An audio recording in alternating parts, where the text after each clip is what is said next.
Hello दोस्तों, मेरा नाम है कनिष्क सिंह और आज हम कंटिन्यू करने जा रहे हैं अपना पुराना टॉपिक ड्रेनेज। इसके पहले पार्ट में हमने देखा इसका इंट्रोडक्शन और डिफरेंट ड्रेनेज पैटर्न्स। आज जो हम पढ़ेंगे वो ड्रेनेज सिस्टम पढ़ेंगे। और ड्रेनेज सिस्टम को हम दो पार्ट में बांट सकते हैं। पहली बात, एक होता है हिमालयन ड्रेनेज सिस्टम, एक होता है पेनिनसुलर ड्रेनेज सिस्टम। इन दोनों के डिफरेंसेस हम आगे देखेंगे। और हिमालयन में हम दो रिवर्स को पढ़ेंगे जिन पे आज हमारा मेन फोकस है, वो है गंगा और ब्रह्मपुत्र। इन दोनों रिवर्स के सिस्टम को हम पढ़ेंगे। इसके आने वाले वीडियो में हम पेनिनसुलर रिवर सिस्टम के डिफरेंट रिवर्स को पढ़ेंगे। ये सारी चीज़ें एग्जाम्पल ऑफ ड्रेन सिस्टम में आती है। ठीक है, तो आगे बढ़ते हैं।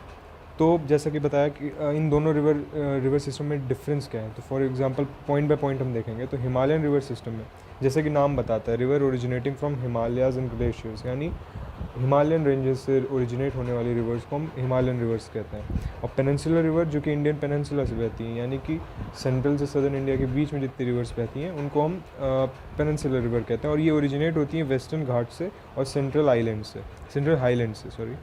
और दूसरा पॉइंट जो कि पहले पॉइंट से बिल्कुल लिंक्ड है, पेरिनियल। तो ये पेरिनियल क्यों है? पेरिनियल और सीजनल में डिफरेंस ये है कि पेरिनियल रिवर्स में पानी थ्रू आउट द ईयर रहता है, वेरस सीजनल रिवर में पानी सिर्फ बारिश के सीज़नों में रहता है। मतलब पूरे साल भर इसमें पानी रहे ये ज़रूरी नहीं है।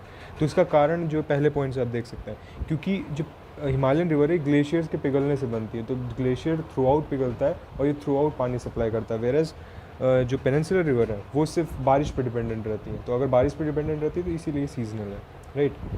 तीसरा पॉइंट, लॉन्ग कोर्स होती है हिमालयन रिवर, यानी इनका जो लेंथ होती है ज़्यादा लंबी होती है as compare to peninsular river. इसका भी सीधा कारण है, याद मत करिए आप। देखिए, अब अगर मान लीजिए ये इंडिया का कुछ ऐसा मैप है, ठीक है, ये इसका नदर्न पार्ट कुछ ऐसा जाएगा और ऐसा कुछ अगर रफली देखें तो आप देखिए कि ये जो कोर्स है काफ़ी छोटा है, तो इनमें जो रिवर बहेंगी ऑब्वियस सी बात है छोटी ही होंगी। वेरस ये बहुत ही वास्ट लैंड प्रोवाइड करता है, तो यहाँ पे जो रिवर बहेंगी वो लंबी होंगी, राइट। तो आप ऐसे देख सकते हैं कि पेनिनसुलर रिवर इंडिया का थोड़ा लेंथ में पतला है, इसलिए वहाँ पे जो रिवर बहेंगी वो ऑब्वियस सी बात है कि छोटी ही होंगी। लास्ट पॉइंट है, all except Indus drains in Bay of Bengal, whereas all except Narmada and Tapi flows west and drains in Bay of Bengal। अब इन दोनों में आपको खटका होगी, ऐसा ही क्यों है? क्यों ऐसा है कि इंदस को छोड़ के सारी वेस्ट फ्लोइंग है और इसमें तापी और नर्मदा को छोड़ के सारी वेस्ट फ्लोइंग है? ऐसा क्यों है उसे हम आगे देखेंगे, ठीक है। तो चलिए दोस्तों, हम शुरू करते हैं गंगा रिवर सिस्टम से। तो पहला पॉइंट पढ़ते हैं, Ganga originates from Gangotri glacier, यानी गंगा जो बनती है वो गंगोत्री ग्लेशियर के पिघलने से बनती है। दूसरा, headwaters of Ganga are Bhagirathi and Alaknanda. अब हेडवाटर्स क्या है? हेडवाटर्स वो हैं जो कि कॉन्स्टिट्यूट करते हैं मेन रिवर को, जो कंबाइन होकर मेन रिवर का फॉर्मेशन करते हैं। जैसे भागीरथी और अलकनंदा देवप्रयाग यूके उत्तराखंड में पॉइंट है, देवप्रयाग एक शहर है, वहाँ पे आके ये दोनों रिवर्स, होली प्लेस है ये, वहाँ पे आके बेसिकली ये दोनों रिवर मिलती हैं, अलकनंदा और भागीरथी, और ये मिल के जिस रिवर का फॉर्मेशन करती हैं वो गंगा होता है। तो इस मैप पे हम देखते हैं, यहाँ पे आप इस पॉइंट पे देख पा रहे होंगे, यहाँ पे दो स्ट्रीम आके मिल रही हैं, दो स्ट्रीम आके इस जगह पे मिल रही हैं, और यही वो जगह है जो देवप्रयाग है, जहाँ पे अलकनंदा और भागीरथी मिलती हैं। उसके बाद जो आपको स्ट्रीम दिख रही है वो गंगा की है, राइट। तो चलिए, at Haridwar Ganga emerges from mountains to plain, यानी हरिद्वार तक गंगा जो बह रही थी वो माउंटेन्स के बीच से बह रही थी। अभी प्लेन पे हमने पहली बार गंगा को हरिद्वार में देखा है। इस पॉइंट का बेसिक मतलब यही है। अब कोई रिवर है तो उसकी ट्रिब्यूटरीज होंगी ही होंगी। तो गंगा की ट्रिब्यूटरीज को दो पार्ट में बांट दें तो एक है लेफ्ट बैंक ट्रिब्यूटरी और दूसरी है right bank tributary. Left bank में घाघरा, गंडक, कोसी, और राइट में दसोन, बेटवा और चंबल। अब आप देखिए इस मैप पे आप देख सकते हैं कि कैसे लेफ्ट, अब जैसे मान लीजिए ये गंगा मेन स्ट्रीम है गंगा, अब इसके जो लेफ़्ट में रिवर लाई करेगी, लेफ़्ट यानी कि इस पोर्शन में, इसमें जो लाई करेंगी वो लेफ़्ट बैंक ट्रिब्यूटरीज है, वेरस जो इसके राइट में लाई करेंगी वो राइट बैंक ट्रिब्यूटरीज है। अब यहाँ पे आप पढ़ सकते हैं आराम से, ये चंबल है, यहाँ पे कोई सोन है, आप इसे लोकेट कर सकते हैं आसानी से। तो अब इन दोनों ट्रिब्यूटरी सिस्टम में डिफरेंस क्या है उसको भी देख लेते हैं। तो left bank tributaries, these originate from Himalayas and bring flood in northern plains every year. चूँकि ये हिमालय से आ रही तो इनमें पानी थ्रू आउट द ईयर होगा, ये पेरिनियल होंगी, तो ये फ्लड बहुत लाती हैं, ये जाहिर सी बात है। अब they cause damage but at the same time enrich the soil for agriculture activities. अब ये पॉइंट कैसा है कि अगर हम ये कैसे कह सकते हैं कि कोई रिवर अगर फ्लड ला रही है, एक तरफ फूड डिवास्टेशन कर रही है, खूब डिस्ट्रक्शन कर रही है, प्रॉपर्टी लॉस कर रही है, और दूसरी तरफ वो एग्रीकल्चरल के लिए काफ़ी बेनिफिशियल है। वो ऐसा क्यों है? तो ऐसा इसलिए क्योंकि जब फ्लड लाती है रिवर अपने साथ तो खूब सारे पार्टिकल्स लेके आती है, जैसे सैंड, सिल्ट। अब ये क्या होता है, ये उसी ज़मीन में बैठ जाते हैं। जब रिवर अपने आप को विड्रॉ कर लेती है, ये वहीं रह जाते हैं, और यही जो है लैंड को फर्टाइल बना देते हैं, एग्रीकल्चरल यूज़ के लिए आसान बना देते हैं, अच्छा बना देते हैं। अब राइट बैंक ट्रिब्यूटरीज के लिए, these originate from central highland and semi arid portion of peninsula, they have shorter course and carry less water. जाहिर सी बात है, क्योंकि ये अरावली रेंजेस और सेंट्रल पार्ट ऑफ इंडिया से ये ओरिजिनेट हो रही है, तो इनमें पानी तभी रहेगा जब बारिश होगी और पानी कहीं से बह के आएगा। तो इसमें बहुत पानी रहता नहीं है, और इनका कोर्स भी शॉर्टर होता है। अब एक फैक्ट जान लीजिए, नमामि गंगे प्रोग्राम के बारे में, पता नहीं सुना होगा नहीं, बता देता हूँ मैं। नमामि गंगे प्रोग्राम 2014 में हमारी इंडियन गवर्नमेंट ने लाया था। ये बेसिकली इसका जो मेन मोटो है वो है रिवर गंगा को रिजिनोवेट करना, उसके पोल्यूशन को कम करना। और इसकी जो हम डेडलाइन मान के चलें वो 2022 तक है, वो एक्सटेंड भी हो सकती है, वो डिपेंड करता है। तो ये इम्पॉर्टेंट है। अब आगे बढ़ते हैं। अब गंगा रिवर सिस्टम के बारे में और पढ़ें तो हमें पता चलेगा, further carrying water from its left and right tributaries. मतलब हमने अभी तक देखा कैसे वो स्टार्ट हुई, ओरिजिनेट हुई, अलकनंदा और भागीरथी ने मिलकर बनाया उसे, देवप्रयाग पे वो मिलती है, उनका कॉन्फ्लुएंस पॉइंट है। उसके बाद वो आगे बढ़ती है, हरिद्वार पे प्लेन्स में आती हैं, फिर वेरियस ट्रिब्यूटरीज से वो कंबाइन करती हैं। देवप्रयाग पे वो अपनी सबसे बड़ी ट्रिब्यूटरी यमुना पे, देवप्रयाग कह रहा हूँ सॉरी, प्रयागराज में अपनी सबसे बड़ी ट्रिब्यूटरी यमुना से मिलती है, वहाँ पे संगम है। उसके बाद ये आगे बढ़ती है, अब इस ईस्ट की डायरेक्शन में बढ़ती है, यानी बे ऑफ बंगाल की तरफ बढ़ती है। अब फरक्का जो यहाँ पे आप देख रहे होंगे, Farakka is the eastern most point of the Ganga in Indian सब कॉन्टिनेंट। फरक्का जो है वो ईस्टर्न मोस्ट पॉइंट है। फरक्का से रिवर अपने आप को दो पार्ट में बांट लेती है, एक पार्ट बांग्लादेश की तरफ चला जाता है, दूसरा पार्ट इंडियन सब कॉन्टिनेंट में रह जाता है, और वो फिर बे ऑफ बंगाल में। अल्टीमेटली दोनों पार्ट ही बे ऑफ बंगाल में जाते हैं, पर दोनों के रास्ते अलग हो जाते हैं। अब जो मेन स्ट्रीम है उनमें, मतलब मेन यानी कि जो ज़्यादा वाटर कैरी करता है, या जो कहते हैं जिसको बिलीव किया जाता है ये मेन स्ट्रीम है, वो है जो बांग्लादेश की तरफ गया है, ठीक है। अब दो पार्ट, कौन से दो पार्ट है? एक है भागीरथी हुगली जो कि इंडियन सब कॉन्टिनेंट में, और दूसरी पद्मा। ये पद्मा बेसिकली वही है, गंगा रिवर ही है, पर बांग्लादेश में इस रिवर को पद्मा नाम से जानते हैं। वो डिपेंड करता है कंट्री टू कंट्री पे, ठीक है। भागीरथी और हुगली के बारे में पढ़ते हैं। A distributary of Ganga which flows in Bay of Bengal along Indian coast, यानी इंडियन कोस्ट के अलॉन्ग ही ये फ्लो करती है, बे ऑफ बंगाल में अपने आप को ड्रेन करती है।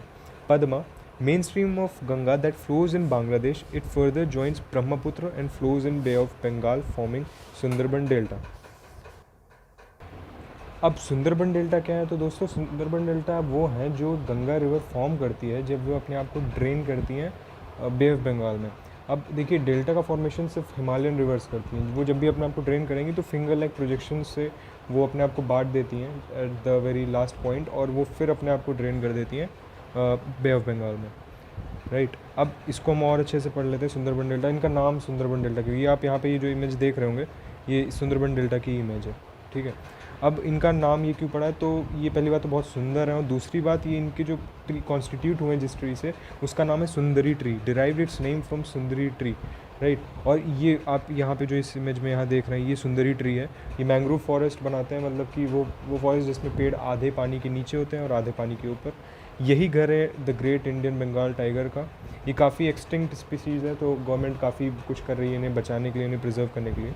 अब थोड़े की पॉइंट्स देख लेते हैं गंगा रिवर के बारे में। तो इसकी लेंथ जो है वो 2500 किलोमीटर्स की है, पहला पॉइंट। दूसरा point, Ambala act as water divide between Indus and Ganga river system. Water divide जैसे पहले बताया था कि एक अपलिफ्टेड एलिवेटेड एरिया होता है जो कि दो रिवर सिस्टम को अलग अलग डायरेक्शंस में बांटता है, राइट। अब यहाँ पे आप देख रहे होंगे तो अम्बाला हरियाणा में, हरियाणा का एक शहर है, तो यहाँ कहीं वो अम्बाला पॉइंट आपको दिखेगा इधर कहीं। तो इसके इधर आ जाती है गंगा रिवर सिस्टम, इसके ट्रिब्यूटरीज, और इसके इस तरफ आ जाती हैं इंदस रिवर सिस्टम और इसके ट्रिब्यूटरीज। तो ये एक एलिवेटेड एरिया है और इसने रिवर सिस्टम को दो अलग अलग डायरेक्शंस में पार्ट कर दिया है, राइट। तो यही कारण है इसका। अब आगे देखते हैं। Ambala to Sundarban total fall in slope is 300 metres. अब देखिए, अम्बाला से सुंदरबन डेल्टा की डिस्टेंस है 2500 किलोमीटर, पर इनकी जो टोटल स्लोप है इस पूरे कोर्स के दौरान ये सिर्फ 300 मीटर्स है। इसीलिए गंगा रिवर मियांडर्स फॉर्म करती है। मियांडर्स टर्न होते हैं किसी रिवर के, तो टर्न ज़्यादा है। इसका एग्जांपल आप ऐसे देख सकते हैं, मान लीजिए आप नहा रहे हैं और अपने सर पे आपने पानी डाला, तो सर पे अगर आप पानी डाल रहे हैं तो सर से ज़मीन तक स्लोप बहुत ज़्यादा है, तो पानी एकदम स्ट्रेट गिरता है। वैसे अगर आप टेबल पर पानी गिराते हैं तो टेबल पे स्लोप बिल्कुल नहीं है। तो जो पानी वो अपने मस्ती से घूमते घूमते घूमते टर्न लेते हुए वो टेबल के एंड में गिरेगा। उसका कारण यही है कि स्लोप जब ज़्यादा होता है तो रिवर स्ट्रेट फ्लो करती है, वरना वो मेंडर्स का फॉर्मेशन करती है, यानी टर्न्स का। अब हम पढ़ते हैं Brahmaputra river system, point by point देखते हैं। तो Brahmaputra river originates in Tibet east of Mansarovar lake which act as water divide between Brahmaputra and Indus river system. बहुत ही इंपॉर्टेंट पॉइंट। अब देखिए मानसरोवर लेक ये यहाँ पे देख रहे हैं, ये जो लेक है यहाँ पे ये यहाँ पे ये मानसरोवर लेक है, राइट। अब इसके जो ईस्ट में ओरिजिनेट होती है ब्रह्मपुत्र और इसके वेस्ट में ओरिजिनेट होती है इंदस, और ये थोड़ा एलिवेटेड एरिया है इसलिए ये दो डायरेक्शन में इन दोनों रिवर सिस्टम को पार्ट कर देता है। अभी आप यहाँ देख रहे होंगे इस जगह पे, तो यहाँ कहीं मानसरोवर लेक है, इसके इधर आ जाती है सैंगपो इसी ब्रह्मपुत्र का ही नाम है, और इस तरफ आ जाती हैं इंदस रिवर सिस्टम की रिवर्स, राइट। तो आगे बढ़ते हैं, दूसरा पॉइंट देखते हैं। Most of its course lies outside India. हाँ, ज़्यादातर ब्रह्मपुत्र का जो कोर्स है वो बाहर है इंडिया के। उसका कारण ये है कि ये रिवर नेपाल में पूरे हिमालयन रेंजेस है, राइट। तो यहाँ पे कहीं जगह नहीं मिलती कि वो इंडियन सब कॉन्टिनेंट के अंदर एंटर कर जाए, तो इसके पैरेलली फ्लो करती जाती है ब्रह्मपुत्र रिवर, और जिस पॉइंट पे इसे जगह मिलती है वहीं से ये यू टर्न ले लेती है। अगले पॉइंट में हम देखते हैं, वहीं से यू टर्न लेके इंडियन सब कॉन्टिनेंट में ये एंटर कर जाती है, ठीक है। अब आप देखिए फ्रॉम नामचा बारवा, यही वो पॉइंट है जहाँ से वो यू टर्न लेती है और ये एंटर कर जाती है अरुणाचल प्रदेश में। यहाँ पे आप देख रहे होंगे ये नामचा बारवा माउंटेन है, काफ़ी बड़ा माउंटेन है। यहाँ से रिवर आती है, वो यू टर्न लेके इंडियन सब कॉन्टिनेंट में एंटर कर जाती है थ्रू अरुणाचल प्रदेश। अब अरुणाचल प्रदेश में इस ब्रह्मपुत्र को हम ब्रह्मपुत्र नहीं दिहांग नाम से जानते हैं। जैसे कि तिब्बत रीजन में हम सैंगपो रिवर के नाम से जानते हैं, यहाँ पे दिहांग के नाम से जानते हैं। उसके बाद आसाम में इसे ब्रह्मपुत्र से जानते हैं। फिर ये जब बांग्लादेश में एंटर करती है वहाँ इसका अलग नाम है, वो हम आगे देखते हैं उसका क्या नाम है। अब volume of water in Tibet is less as compare to that in India, उसका भी कारण है। अब देखिए यहाँ पे आप देख रहे होंगे कि ये joined by other tributaries such as Dihang and Lohit. अब ये सब ट्रिब्यूटरीज इसको जो है तिब्बत रीजन में नहीं ज्वाइन करती, इसलिए जब वो ज्वाइन कर लेती हैं तो इसका जो वाटर बेड है वो बड़ा हो जाता है, इसका वॉल्यूम ऑफ वाटर भी बढ़ जाता है, ठीक है। अब इसके और पॉइंट देखते हैं। Entering in India Brahmaputra carries a large amount of water along with silt. ये इंडिया आती है तो खूब सारा सिल्ट और सैंड लेके इंडिया आती है और बहुत सारा पानी लेके आती है। It forms riverine island. Riverine island क्या होता है कि जैसे आप आइलैंड जानते होंगे, आइलैंड बेसिकली हम जो नॉर्मली सुनते हैं वो समुद्र के बीच में सुनते हैं, पर रिवर्स के बीच में भी आइलैंड होते हैं। वो भले ही छोटे होते हैं पर होते हैं। उन्हीं आइलैंड्स को सिल्ट से सैंड से एक्यूमुलेट होकर बन जाते हैं, उसे रिवराइन आइलैंड कहते हैं। और इन जो पूरे वर्ल्ड का सबसे बड़ा रिवराइन आइलैंड है वो भी ब्रह्मपुत्र फॉर्म करती है। उसका नाम दोस्तों है Majuli island, MAJULI, Majuli island, ठीक है। अब तीसरा point, the river overflows and bring flood along with devastation in Assam and other parts of India. अब आपको यहाँ दिख रहा होगा कि वाटर बेड जैसे बढ़ गया है ब्रह्मपुत्र का, तो काफ़ी ज़्यादा ट्रिब्यूटरी से जुड़ने के बाद ये खूब सारा फ्लड लेके आती है और फर्टिलिटी भी बढ़ाएगी, जैसे हमने पहले पढ़ा है। Brahmaputra is known as Jamuna in Bangladesh. अब जैसे कि गंगा का नाम पद्मा हो जाता है बांग्लादेश में, ब्रह्मपुत्र का भी नाम जमुना हो जाता है बांग्लादेश में, राइट।